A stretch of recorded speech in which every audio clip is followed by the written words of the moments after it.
बांधवांनो, भगिनींनो आणि मातांनो,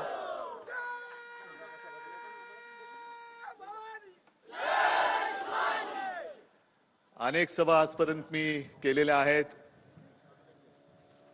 बरीच भाषणं सुद्धा केलेली आहेत. पण आजचं हे माझं इथून मी भाषण नाही करणार. मी जे काय बोलणार आहे तुमच्याशी, हा क्षण अविस्मरणीय आहे. भास्कररावांनी त्यांच्या मनातल्या भावना सांगितल्या आणि मी ज्या वेळेला शिवछत्रपती महाराजांच्या त्या मूर्तीसमोर उभा राहिलो, एक क्षणभर मला असं वाटलं की ते मला विचारतायत, तुम्ही आमचा नुसता जय जयकार करता, पण आमच्याकडनं काय घेतलं, काही शिकलास की नाही, का नुसताच जय जयकार करतोयस. तो सगळा जो काळ होता, पुन्हा त्याचं काही वर्णन करण्याची गरज नाही.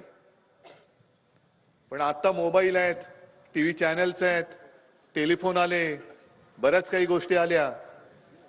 पण त्या काळामध्ये फोन नव्हते, काही नव्हतं. 18 पगड जाती जमातीमध्ये विखुरला गेलेला सगळा आपला हा मराठी माणूस, त्याची ताकद ती काय असणार, शस्त्र नव्हती, काही नव्हतं, समोर बलाढ्य शत्रू होता.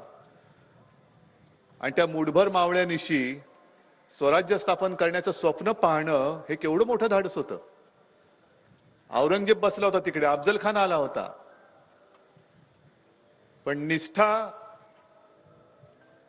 आणि निष्ठावान माणसं ही मुठभर जरी असली, त्याची वज्रमुठ एवढी असते की तिने आग्र्याचं तख्त सुद्धा फोडलं होतं. त्या आग्र्याच्या तख्ताखाली सुद्धा आग लागली होती. आणि मला वाटलं शिवाजी महाराज मला तेच विचारतायत की अरे आता तर निवडणुका आहेत, त्यावेळेला निवडणुका नव्हत्या. अफजल खान भेटीला आला होता तेव्हा काय ईव्हीएम नव्हती. आणि त्यांनी जी मगरमिठी मारली आणि पाठीत त्यांनी जो वार केला, जर लेच्यापेच्या सारखा मी गेलो असतो तर काय झालं असतं. शत्रू समोर किती बलाढ्य असू दे, तयारीनिशी गेला आणि मनाची जिद्द असेल, भवानी तलवार जरूर.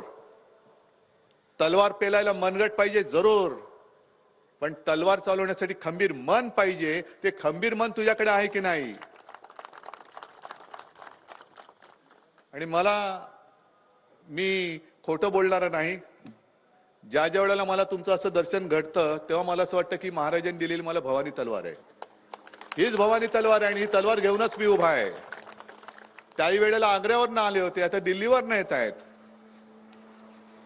त्यांना महाराष्ट्राचं पाणी काय असतं हे पाजायची लायकी नसली तरी दाखवण्याची गरज आहे, दाखवण्याची नक्कीच गरज आहे. असं काही नाही की मी पहिल्या प्रथम सिंधुदुर्ग किल्ल्यामध्ये आलो, यापूर्वी देखील आलो होतो. अगदी मला आठवतंय मनोहर जोशी मुख्यमंत्री होते, शिवजयंती 1 मे ला आली होती, 1 मे तिथीप्रमाणे. आणि तेव्हा तो पहिल्यांदा झेंडा लावायला आलो होतो, मी त्यांच्या बरोबर होतो. आणि आज मला खरंच वैभवचं मला कौतुक करायचंय की याला तसं पाहिलं तर